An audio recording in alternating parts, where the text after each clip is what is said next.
Pertama, air ketika berubah menjadi gelombang panjang yang berat mampu mengangkut seluruh kota, dan tsunami adalah contoh terbaiknya. Di lautan dalam, gelombang seperti itu hampir tidak terlihat. Ketinggiannya nyaris tidak terasa, tetapi panjangnya ratusan kilometer dan kecepatannya sebanding dengan pesawat penumpang. Namun, di dekat pantai, di mana dasar laut naik tajam, gelombang tersebut memampat, kehilangan panjangnya, dan berdiri tegak, berubah menjadi dinding yang membawa massa air, lumpur, tulangan, perahu, dan mobil seperti aliran kerikil. Pada tahun 2011, di lepas pantai Jepang, kenaikan air lebih dari 40 meter tercatat di beberapa tempat, setara dengan ketinggian gedung 14 lantai. Sementara itu, surut yang mendahului hantaman adalah sinyal yang khas namun berbahaya, yang terkadang membuka dasar laut hingga ratusan meter. Gambaran kekuatan yang lebih mencolok lagi adalah mega tsunami di Teluk Lituya, Alaska, tahun 1958. Tanah longsor raksasa yang jatuh ke fjord sempit mendorong air begitu kuat, sehingga gelombang tersebut menebas hutan pada ketinggian sekitar 524 meter di atas permukaan laut, meninggalkan bekas luka tanah tanduk di lereng yang masih terlihat hingga kini. Penting juga dicatat bahwa tsunami tidak hanya disebabkan oleh gempa bumi. Tanah longsor, letusan gunung berapi, jatuhnya massa es, dan bahkan tumbukan meteorit dapat menghasilkan impuls serupa. Jaringan pelampung modern dan algoritma satelit meningkatkan peringatan dini, tetapi fisika tetap tak kenal ampun. Di dekat pantai, jeda antara guncangan dan hantaman diukur dalam menit, bukan jam. Air tidak terbakar, tidak robek, tetapi massanya menundukkan segalanya. Kehancuran tidak hanya diciptakan oleh ketinggian puncak, tetapi oleh tekanan dan momentum ketika puluhan juta ton meluncur di jalanan, mengubah aspal menjadi aliran sungai, dan bangunan menjadi campuran rapuh yang dibawa oleh aliran lebih jauh dari yang dibayangkan.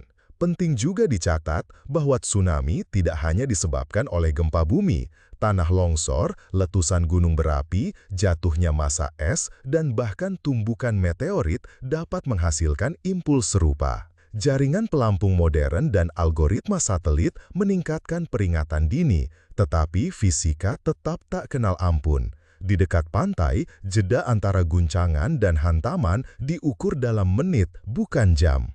Air tidak terbakar, tidak robek, tetapi massanya menundukkan segalanya. Kehancuran tidak hanya diciptakan oleh ketinggian puncak, tetapi oleh tekanan dan momentum ketika puluhan juta ton meluncur di jalanan, mengubah aspal menjadi aliran sungai dan bangunan menjadi campuran rapuh yang dibawa oleh aliran lebih jauh dari yang dibayangkan. Fakta kedua. Ketidakmampuan untuk memampatkan air dengan tangan kosong menimbulkan ilusi kelembutan, tetapi dalam teknik, ia bertindak seperti pisau cukur dan palu secara bersamaan. Pemotongan jet air adalah metode dingin, di mana jet di bawah tekanan hingga beberapa ribu bar dipercepat hingga kecepatan mendekati 1 km per detik, dan saat bertemu pasir garnet, menembus baja, keramik, dan kaca anti peluru seolah-olah memotong karton basah.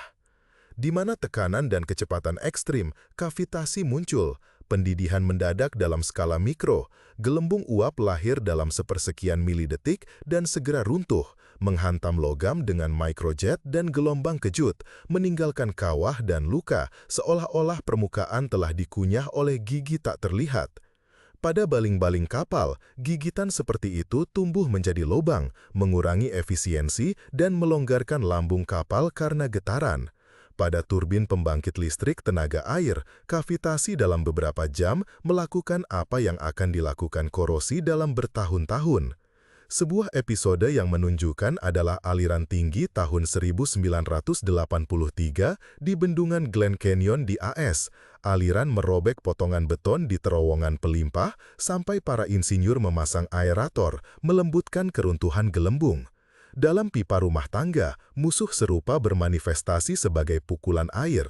Penutupan keran secara instan memukul air, dan gelombang kejut ini mencari sambungan yang lemah, mampu merusak lasan atau merobek pengukur tekanan.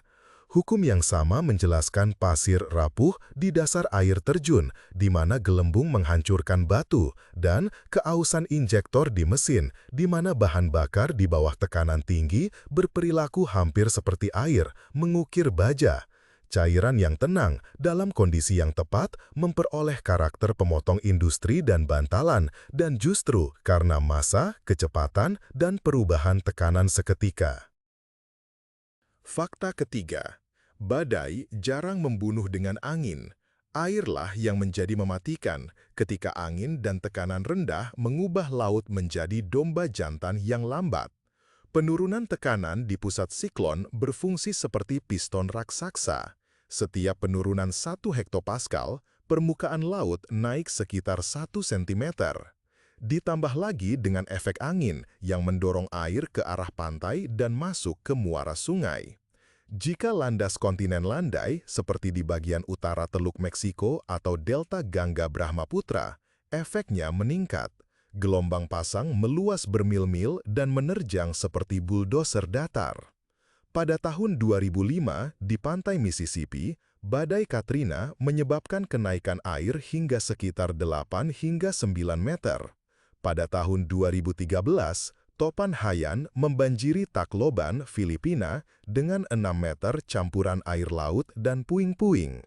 Pada tahun 1970, badai siklon di Teluk Benggala mendorong air ke pulau-pulau dataran rendah Pakistan Timur begitu cepat sehingga diperkirakan ratusan ribu orang tewas. Kecerdikannya adalah bahwa skala Saffir-Simpson hanya mengukur angin, sementara kekuatan destruktif yang sebenarnya lebih baik digambarkan oleh energi kinetik integral badai dan geometri pantai. Teluk berbentuk corong, pasang surut astronomis, dan banjir sungai menciptakan banjir gabungan di mana air datang dari bawah, atas, dan samping secara bersamaan. Tambahkan pada meter ini ombak pecah dan plop sekali jalan dari gelombang panjang, dan loteng rumah 1 lantai sudah terendam air, dan di baloknya kemudian ditemukan rumput laut dan jaring udang. Suara gelombang pasang seperti ini tidak seperti film badai. Itu bukan raungan angin, tetapi dengungan rendah dan kerakakan, seolah-olah seluruh gudang furnitur didorong di atas aspal. Dan yang paling berbahaya adalah percepatan. Ketika air melewati bendungan atau tanggul pantai, ia berubah menjadi aliran deras dengan ratusan kilogram tekanan per meter persegi, menghancurkan blok terak, mencabut tiang pancang, dan ketika mencapai persimpangan jalan, ia berperilaku seperti sungai sungguhan, menemukan jalur baru di tempat yang kemarin adalah kota. Fakta keempat adalah tentang aliran air yang tidak terlihat seperti ombak, melainkan seperti longsoran salju, padat, berat, dan cepat. Lahar, aliran lumpur vulkanik, lahir ketika abu dan puing-puing bercampur dengan air dari gletser, danau, atau hujan lebat dan berubah menjadi beton cair. Pada 13 November 1985 di Nevado del Ruiz, Kolombia, letusan magma kecil di bawah gletser sudah cukup.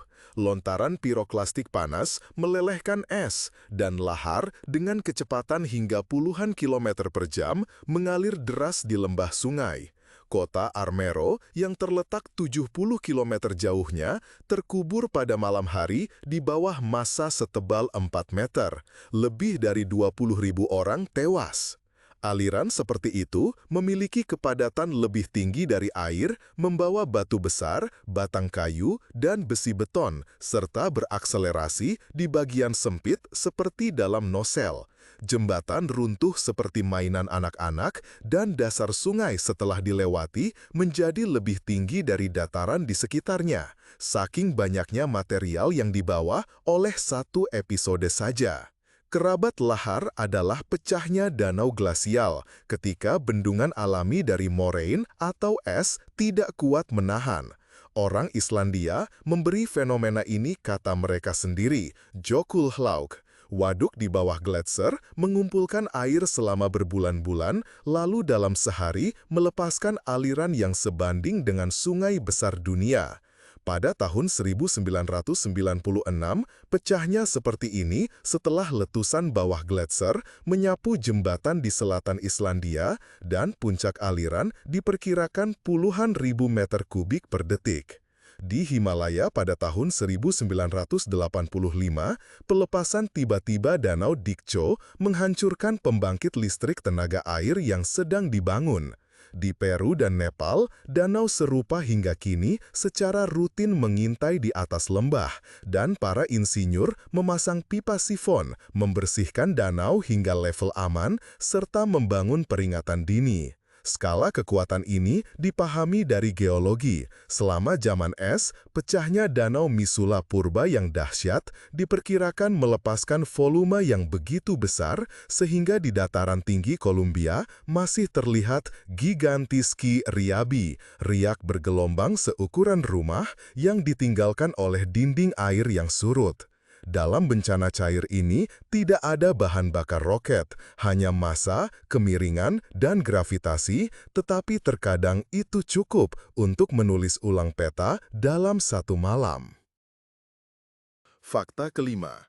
Lama-kelamaan, gelombang pembunuh dianggap sebagai dongeng para pelaut. Tetapi, lautan menjawab dengan instrumen. Pada hari tahun baru 1995, platform Denmark Draupner mencatat dinding air tunggal setinggi sekitar 25 meter dari dasar ke puncak, jauh lebih tinggi dari ketinggian gelombang signifikan di sekitarnya. Gelombang seperti itu disebut anomali jika 2 kali melebihi tingkat rata-rata untuk badai tersebut. Dan ini bukan tentang fantasi, tetapi tentang statistik peristiwa langka dan fisika penjumlahan. Angin meniup laut dengan serangkaian gelombang dengan panjang yang berbeda, dan suatu ketika fasa dari beberapa puncak bertemu secara konstruktif menjumlah menjadi piramida. Spektrum pita sempit meningkatkan non-linearitas, berkembanglah yang disebut ketidakstabilan modulasi, di mana energi menyatu menjadi satu impuls raja. Fokus tambahan diciptakan oleh arus, di daerah di mana aliran berlawanan seperti arus agulas memperlambat gelombang badai yang datang, panjang gelombang memendek, kemiringan meningkat, dan puncak yang terbentuk menjadi tangguh seperti palu godam.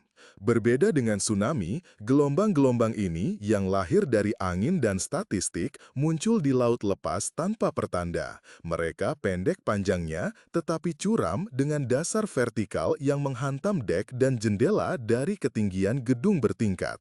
Dalam beberapa dekade terakhir, radar satelit dan jaringan pelampung telah mengumpulkan lusinan rekaman yang andal, dan laporan kapten telah menerima konfirmasi teknis. Jendela anjungan yang dipasang pada ketinggian puluhan meter pecah, dan suprastruktur haluan yang dirancang untuk badai normal menerima air hijau secara bertubi-tubi. Aliran kontinu yang membengkokkan pegangan tangan seperti kawat. Standar desain untuk kapal dan platform lepas antai sekarang memperhitungkan kemungkinan pelepasan tersebut, dan perkiraan gelombang sekarang mencakup produk tentang kemungkinan gelombang beludru, langka tapi nyata. Laut tidak harus halus, bahkan di dalam kekacauan. Terkadang ia menumpuk semua tulang domino menjadi satu menara, dan menara ini, meskipun hanya puluhan detik, menjadi dinding air terkuat di planet ini dalam radius ratusan kilometer. Fakta keenam. Pasang surut adalah ketika bulan dan matahari tanpa menyentuh air, mengangkat dan menurunkan seluruh lautan. Kekuatan di sini tidak terlihat pada ketinggian puncak, tetapi pada tonase yang dipindahkan berulang kali sesuai jadwal. Di Teluk Fandi, di mana geometri teluk beresonansi dengan pasang surut 2 kali sehari, rentang pasang surut mencapai, menurut berbagai perkiraan, hingga 16 meter. Dasar laut di pagi hari adalah daratan, di malam hari adalah alur pelayaran yang dalam, dan sebaliknya. Di mana gelombang pasang dipaksa masuk ke alur sempit, ia akan pecah menjadi lompatan hidrolik, menciptakan bor dinding frontal yang berlari ke hulu sungai. Di Sungai Kiantang, Ciongkok, ia dijuluki naga perak. Dalam setengah menit, permukaan yang tenang berubah menjadi puncak yang mendidih yang bergerak dengan kecepatan mobil, dan setiap tikungan sungai merespons dengan suara gemuruh yang tumpul. Pororoka Amazon bergema di hutan bakau, memotong semak dan akar. Di sini, setelah lewat, di tepi sungai tertinggal garis patahan yang segar seperti tanda kapur ketinggian air di dinding. Di leher botol laut yang sempit, pasang surut mengkonsentrasikan kecepatan menjadi aliran. Solstraumen Norwegia mendorong volume yang setara dengan ratusan juta meter kubik melalui selat 2 kali sehari. Dan di puncak arus, pusaran berputar seperti pengaduk industri. Ini bukan lubang di laut, tetapi simpul geser kecepatan, di mana lapisan permukaan robek dan menggulung menjadi donat seukuran rumah. Para nelayan dan pandu mengetahui jeda beberapa menit air mati antara pasang dan surut ketika arus melemah. Jika Anda melewatkannya, bahkan mesin yang kuat pun akan menarik perahu di tempatnya seolah-olah terikat pada karet gelang. Kekuatan yang sama ini adalah impian para insinyur. Pembangkit listrik tenaga pasang surut memasang turbin di saluran. Air bekerja bolak-balik seperti napas raksasa planet ini. Tetapi puisi rekayasa dekat dengan bahaya. Ketinggian yang melonjak menarik tali jangkar, merobek dermaga yang terpasang dengan buruk, dan erosi pantai. Dengan percepatan aliran, menggerogoti tanah dan pasir, menggali mangkuk di bawah dinding penahan. Pusaran dan bor tampak seperti keajaiban, tetapi mereka memiliki jadwal pertunjukan yang tepat, fase bulan, kedalaman, bentuk alur. Dan justru karena itulah mereka begitu kejam. Mereka datang tepat waktu, tetapi pergi, membawa serta semua yang mereka temui di jalan mereka. Fakta ketujuh adalah air memiliki cara rahasia untuk memindahkan gunung sambil tak terlihat oleh mata, longsoran lumpur bawah laut atau aliran turbiditas. Ini bukan ombak pantai atau pasang surut, ini adalah suspensi pasir, lumpur, dan puing-puing yang menjadi lebih berat dari air di sekitarnya sehingga merayap menuruni lereng bawah laut seperti beton cair. Sungai di samudra ini mampu melaju dengan kecepatan puluhan kilometer per jam, mengukir ngarai di dasar laut sedalam gedung pencakar langit dan membentangkannya ratusan kilometer dari pantai. Bukti yang paling jelas berasal dari kisah kabel. Pada tahun 1929, setelah gempa bumi di dekat Grand Banks, Newfoundland, aliran bawah laut memutus selusin jalur telegraf secara berurutan. Waktu pemutusan masing-masing memberi kesempatan kepada para insinyur untuk menghitung seberapa cepat dan jauh longsoran itu bergerak. Hampir seabad kemudian, episode serupa melanda jalur serat optik modern. Aliran air keruh yang kuat dari muara sungai besar dan runtuhan di lereng benua telah memicu pawai turbiditas yang berkepanjangan yang selama berhari-hari bergerak di sepanjang dasar ngarai bawah laut dan merobek kabel di kedalaman kilometer. Aliran yang sama ini mengubur pipa bawah laut, menyeret sistem jangkar anjungan ke dataran rendah dan mengendapkan kue pasir dan lumpur yang jelas. Para ahli geologi menyebutnya turbidit dan melalui lapisan-lapisan bergaris membaca bencana masa lalu seolah-olah dari inti arsip planet. Detail penting dalam mekanismenya, semakin padat suspensi, semakin stabil ia dan semakin lama ia mempertahankan inersianya. Satu dorongan, gempa bumi, tanah longsor, letusan atau banjir ekstrim, dan seluruh lapisan terlepas, mengubah lereng tepi benua menjadi lintasan ski raksasa untuk lumpur. Dan meskipun di permukaan tenang, di kedalaman terjadi semacam tsunami terbalik, bukan dinding dari atas tetapi aliran berat dari bawah, yang dapat menghentikan internet seluruh wilayah selama 1 jam dan mengubah relief dasar samudra sedemikian rupa sehingga ngarai baru kemudian akan dilalui oleh longsoran berikutnya. Fakta ke-8. Ada gelombang yang hampir tak terlihat, namun lebih tinggi dari gedung pencakar langit, gelombang internal di lautan yang berlapis. Lapisan atas yang hangat, asin, dan ringan terletak di atas lapisan bawah yang dingin dan lebih padat. Batasnya, termoklin, bertindak seperti permukaan bawah air, dan di atasnya berlari gelombang dengan amplitudo puluhan hingga ratusan meter. Di selat dan lereng, tempat pasang surut memampatkan dan meregangkan lapisan, lahir soliton, punuk tunggal yang bergerak dengan kecepatan mobil, panjangnya kilometer. Pada citra satelit, mereka terbaca seperti zebra panjang. Bergantiannya pita gelap dan terang adalah jejak area kompresi dan ekspansi, tempat kekasaran berubah dan film zat permukaan berkumpul. Di balik grafis ini, ada kekuatan kasar. Gelombang internal yang muncul di landas kontinen menyebabkan air terjun bawah air, membalikan kolom air, mengangkat air bernutrisi ke permukaan, dan seketika mengubah termoklin. Para penyelam merasakan pisau dingin menjalar di kulit mereka. Pengemudi kapal hanya melihat air tenang, tetapi di kedalaman itu, kabel dan jalur jangkar platform menerima beban yang tajam dan berdenyut. Peluncur otonom dan pelampung terlepas dari arahnya, dan kapal selam dapat terangkat atau diturunkan puluhan meter dalam hitungan menit. Di titik-titik seperti Selat Luzon, gelombang ini seperti tamu terjadwal berdasarkan bulan. Setiap malam mereka meluncur dalam kelompok ke Laut Cina Selatan dan berlari ratusan kilometer hingga pecah menjadi kereta puncak yang lebih kecil. Secara umum, fenomena ini memiliki dua sisi, satu berbahaya bagi rekayasa dan navigasi, dan satu lagi kreatif bagi ekosistem. Gelombang internal memberi makanan laut. Percampuran mereka memicu mekaran, mendorong makanan ke plankton, dan di belakangnya datang ikan dan burung. Tetapi, jika Anda memasang platform, memasang kabel, atau merencanakan penyelaman, Anda tidak dapat mengabaikan kekuatan tak terlihat dan relief air ini. Lautan mungkin tenang di permukaan, tetapi di bawahnya terbentang pegunungan densitas bergerak yang sesungguhnya. Fakta ke-9. Air bisa memberontak tanpa gempa bumi. Bentuk pantai itu sendiri dan perubahan suasana hati atmosfer menciptakan ayunan raksasa di teluk dan danau. Ini adalah seich, osilasi level stasioner ketika seluruh massa air mulai beriak perlahan dari satu ujung ke ujung lain seperti sup dalam panci setelah dorongan tajam. Dorongan diberikan oleh embusan angin atau lonjakan tekanan. Puncak atmosfer berjalan di atas air, dan jika kecepatan gangguan mendekati kecepatan gelombang panjang di badan air ini, resonansi terjadi. Setiap impuls baru akan sesuai irama dan memocok permukaan hingga meter. Teluk sempit dan danau panjang sangat rentan. Di dinding ada perut dengan amplitudo maksimum, di tengah simpul dengan garis yang hampir tidak bergerak. Begitulah pukulan tiba-tiba di Great Lakes lahir ketika setelah jalur badai berlalu menuju Chicago atau Duluth, air surut dari tepi dalam beberapa menit dan kembali sebagai anak tangga kontinu setinggi beberapa meter.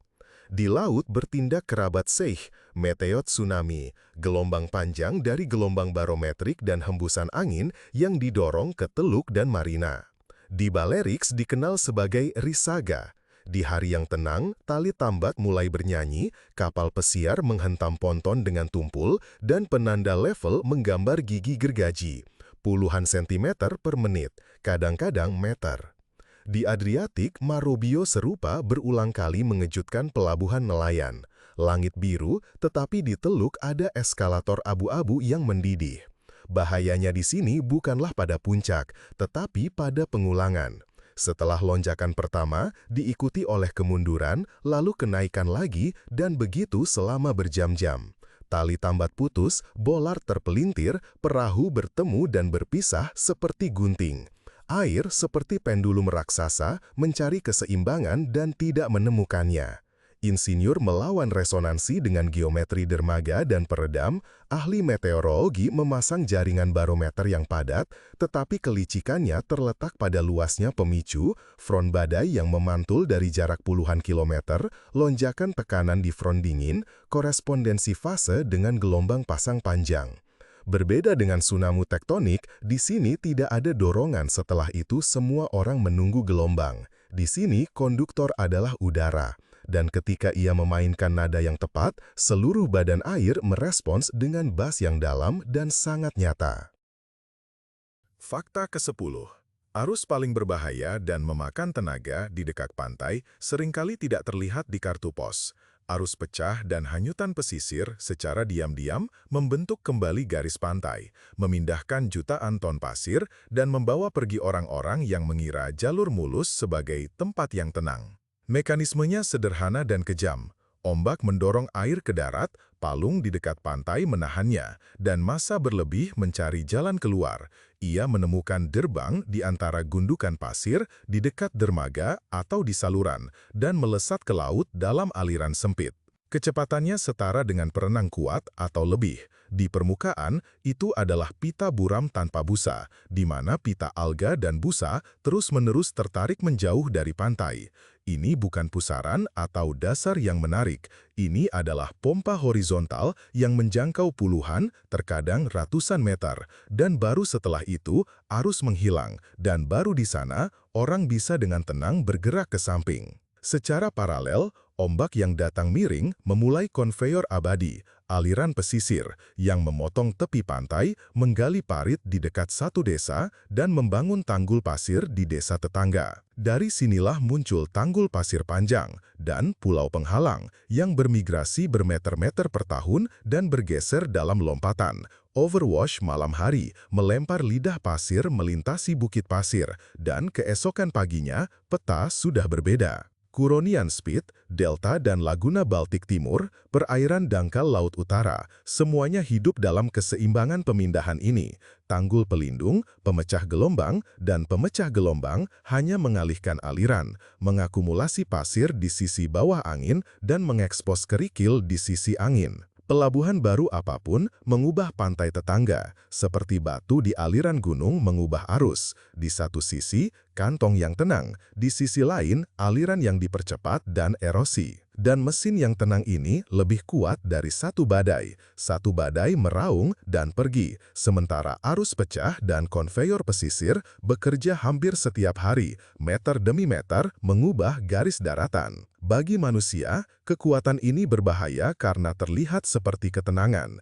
Ia dikenali dari pola busa, dari jalan sempit di antara ria. Dan satu-satunya strategi yang cerdas adalah keluar dari arus ke samping, tidak melawan pompa secara langsung. Dengan cara ini, air, tanpa adanya ledakan apapun, perlahan dan sesuai instruksi mengubah benua, tanpa meminta izin.